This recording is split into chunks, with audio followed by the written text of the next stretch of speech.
Hello, gentlemen. I am bathrobed and tretinoined up the wazoo right now, and I do have to be a tiny bit quiet because it's a bit late. But that's not going to stop me from talking about this topic of today's video, which is why cooking good food by better cooking is actually easier than doing it shittily.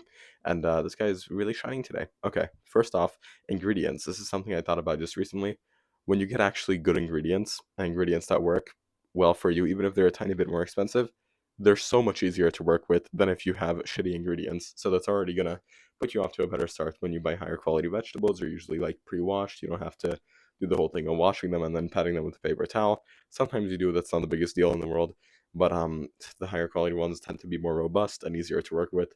Especially with meat, they have this nice dryness to it where they're not fucking slimy. Like, steaks aren't fucking slimy if they're very good quality. They have this nice dryness to where you barely have to pat them down with a paper towel, and like you don't feel like you have to wash your hands like 19 million times just to be considered sane again. Obviously you should still wash your hands after handling fucking raw meat, but that's besides the point. When you get like the 99 cents per pound, I don't even know if that exists anymore, 1.99 per pound chicken breast, or chicken thighs, and then afterwards your hand just feels like fucking a war zone of bacteria. So it's not the most fun to work with, and if you choose the better quality ingredients, it's more fun. Second off, when you when you chop things well, one of the biggest parts of cooking is good knife work, good knife skills. When you chop things well, it just makes things a lot easier because there's not a huge chunk of like unevenly cooked onion. Your fucking potatoes are gonna cook at the same time. You can make some nice juliennes or some nice chiffonades and make some nice shapes and textures for your dish. And overall, you're gonna have a much nicer time. So that's another way in which doing it well is way easier than doing it shittily. On top of that, just how do I say this? Making the right choices really doesn't take that much extra. And cooking is one of the great things where it's not an 80-20 rule, it's 100-100, is what I like to say. So everything is greater than the sum of its parts. Most things that work are greater than the sum of their parts. So, for example, you can choose to omit the basil from a tomato sauce, but why the fuck would you? It's like $3 extra.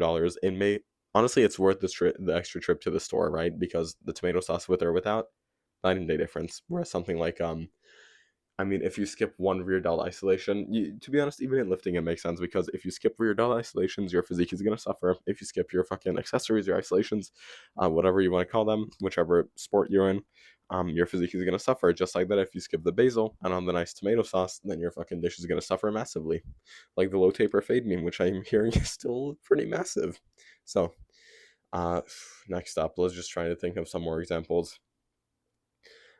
Basically, making the choice to make something a little bit more fancy or a little bit more gourmet is most of the time worth it, especially like garnish wise, and or if it's just one or two ingredients added to the dish. Like for example, um, there's a dish. So I read on a starting strength article. I had this dish before I read the article, but I read on the article that hopefully I didn't fucking box anything there. No, it was just clothes. Okay, good. So it's basically eat through the sticking points, which is when people gain a whole bunch of weight so they can fucking press more and squat more, do their sets of five, perform better in powerlifting meets. Now, one of these guys in the article, like, or the friends of the guys who wrote the article, was said to have made two cans of tuna, two boxes of Kraft mac and cheese, and fucking had that as his meal for under $5 and for a nice 2,500 calories. Yeah, I think it's 10.50 per pack of Kraft mac and cheese combined, so it's like 2,100 from there, and then I'm sure the other 400 like roughly add their way in, even if they're not exact. But so I made this dish basically, but only one box and one can, respectively. I'm a little bit embarrassed to say it, right? And at first glance, like if you're very averse to either of these foods, you're like, what the fuck? That's disgusting. It is disgusting, but after you have it the first time, it's not that disgusting anymore. Yeah, it smells like fucking dog shit and donkey anus. Grow up and just wait like 10 minutes and like drink water. Get a nice mouthwash going. Do some oil pulling with coconut oil. It's like you're gonna be fine. Just low battery warning, nice. So you're gonna be fine. So, anyways, I made that dish just because it's quick and cheap. And I was thinking, should I add anchovy paste to this? And adding anchovy paste to this, which again sounds like fucking disgusting, smelly, whatever, was one of the best decisions ever because you think about things. You like Marco Pierre White, you question things. The flavor profile makes sense. Anchovy with the tuna. It was skipjack and like spring water, so it was a little bit tangier. And then the mac and cheese was like that, and we didn't actually have any milk in the house at the time, so this was a few hours ago. So uh, we have milk since then. But so I just did the butter, really good quality German cultured butter. And by cultured, I don't mean like, oh, Westphalian culture.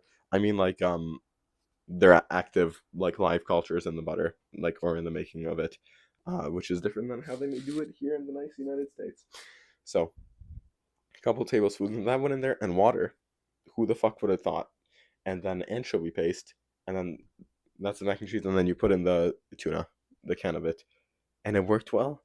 It was still a little bit gross, but it worked so much better than the original thing, and like you do get used to it after a while. That's not the most that's not the most gourmet example I can think of. The second thing I cooked today is Marco Pierre White's salmon with a pepperad. Pepperad. You see the secret of the greatest pepperad. And then he says something like that. Basically, I used so I have a tendency to just not buy ingredients because I have an aversion to spending money. But this time, I walked down to one store. They didn't have bay leaves, and they didn't have thyme.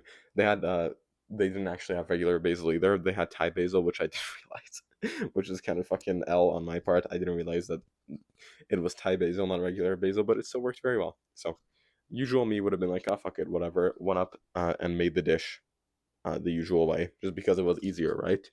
So I had more fun walking over to the other store, just enjoying a first man video in one ear, and then like just saying hello to people. It's like smiling at people on the street because fucking it's how normal humans. Um, I lost my train of thought there. I just got it back, so I lied. Hold on. Okay, now I got it back. So it was so much more worth it to go to the store and buy those extra few ingredients.